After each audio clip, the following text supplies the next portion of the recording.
সম্মানিত দর্শকবৃন্দ, বাংলাদেশি সেবা পার্টির পক্ষ থেকে আপনাদের সকলকে জানাই সালামুন আলাইকুম। দেশের যত শান্তিপ্রিয় মুসলিম ভাই বোন রয়েছেন এবং ভিন দেশে রয়েছেন তাদের সকলকে বলতে চাই,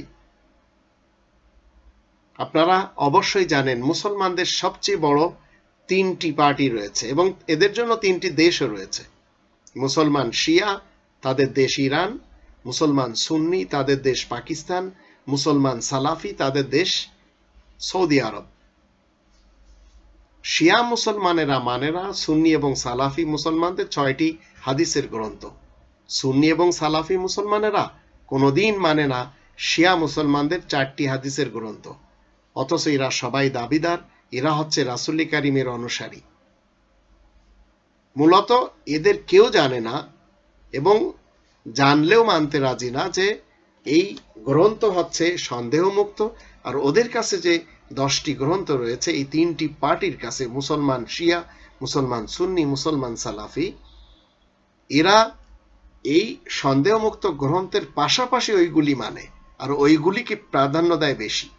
আমরা মুসলিমরা শুধু কোরআনকে প্রাধান্য দিই আর ওইগুলি আমরা মানি না। কারণ কি জানেন? কোরআন মতে রাসূল কারীম ওই গ্রন্থগুলির কোনো একটি কথা বলেননি মানুষের সামনে, সাহাবাদের সামনে। তিনি কোনোদিন হাদিসের দ্বারা মানুষকে উপদেশই দেননি। এ ব্যাপারে আপনার আমার কাছে যে প্রুফ থাকতে হবে, সেই প্রুফটি এই কোরআনের 50 নম্বর সূরা কফ এর 45 নম্বর আয়াতে আল্লাহ বলেন, নাহনু আলামু বিমা ইয়াকুলুন ওয়া মা আনতা আলাইহিম বিজব্বার ফাযাক্কির বিল কুরআন মা ইয়াখাফু আইদ।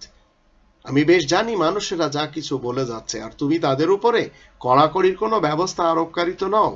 সুতরাং তুমি শুধু কোরআনের সাথেই তাদেরকে উপদেশ দিবে যারা আমার শাস্তি থেকে ভয় করবে। তো আল্লাহ তাআলা শাস্তি থেকে যারা ভয় করে তাদেরকে আপনি কোরআনের মাধ্যম দিয়ে কোরআনের সাথে উপদেশ দেন, ইনশাআল্লাহ তারা মানবে।